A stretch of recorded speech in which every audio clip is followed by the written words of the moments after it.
പ്രദേശങ്ങളാൽ ചുറ്റപ്പെട്ടൊരു ഗ്രാമമുണ്ട് അങ്ങ് രാജസ്ഥാനിൽ. നേരം ഇരുട്ടി വെളുക്കുന്നതിന് മുമ്പ് ജനങ്ങൾ അപ്രത്യക്ഷരായ കുൽദാര ഗ്രാമത്തെ കുറിച്ച് മേഘ പി വി തയ്യാറാക്കിയ എക്സ്പ്ലെയിനർ കാണാം.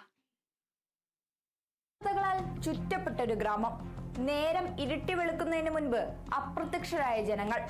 അവർ എവിടെ പോയെന്നോ അവർക്കെന്ത് സംഭവിച്ചെന്നോ ആർക്കും അറിയില്ല. ഇത് ഇന്ത്യയുടെ പ്രേതഗ്രാമം എന്നറിയപ്പെടുന്ന കുൽദാര. രാജസ്ഥാനിലെ ജൽസാർമീറിനടുത്ത് സ്ഥിതി ചെയ്യുന്ന കുൽദാര ഒരു കാലത്ത് പലിവാൾ ബ്രാഹ്മണർ താമസിച്ചിരുന്ന സമ്പന്ന ഗ്രാമമായിരുന്നു.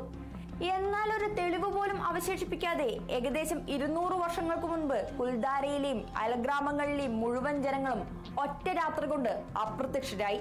കുൽദാരയുടെ നിഗൂഢതയെ ചുറ്റിപ്പറ്റി നിരവധി ഐതിഹ്യങ്ങൾ പ്രചാരത്തിലുണ്ട്. അതിലേറ്റവും പ്രചാരത്തിലുള്ള ഐതിഹ്യമാണ് ഭരണാധികാരി സലീം സിംഗും ഇതിനെ ചുറ്റിപ്പറ്റിയുള്ള ശപിക്കപ്പെട്ട പ്രണയകഥയും.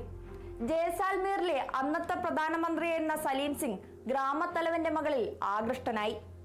എങ്ങനെയും ഗ്രാമത്തലവന്റെ മകളെ വിവാഹം കഴിക്കണമെന്ന് അതിയായി ആഗ്രഹിച്ച സലീം സിംഗ് വിവാഹ അഭ്യർത്ഥനയുമായി ഗ്രാമീണരെ സമീപിച്ചു. എന്നാൽ ഗ്രാമീണർ അദ്ദേഹത്തിന്റെ ആവശ്യം നിരസിക്കുകയായിരുന്നു. ഇതിൽ ക്രുദ്ധനായ ഭരണാധികാരി മകളെ വിവാഹം കഴിച്ചു നൽകിയില്ലെങ്കിൽ ഉണ്ടാകുന്ന പ്രത്യാഘാതങ്ങൾ നിങ്ങൾക്ക് താങ്ങാൻ സാധിക്കുന്നതിലധികമായിരിക്കുമെന്ന് പറഞ്ഞ് ഗ്രാമീണരെ ഭീഷണിപ്പെടുത്തി. എന്നാൽ ഗ്രാമീണർ സലീം സിംഗിന്റെ ഭീഷണിക്ക് വഴങ്ങാൻ ഒരുക്കമല്ലായിരുന്നു. അങ്ങനെ അവർ ആ തീരുമാനമെടുക്കുന്നു. സലീം സിംഗിന്റെ ക്രൂരതയിൽ നിന്ന് തങ്ങളുടെ കുടുംബങ്ങളെയും ഗ്രാമത്തലവന്റെ മകളെയും സംരക്ഷിക്കുന്നതിനായി അവർ എല്ലാം ഉപേക്ഷിച്ചു പോയി.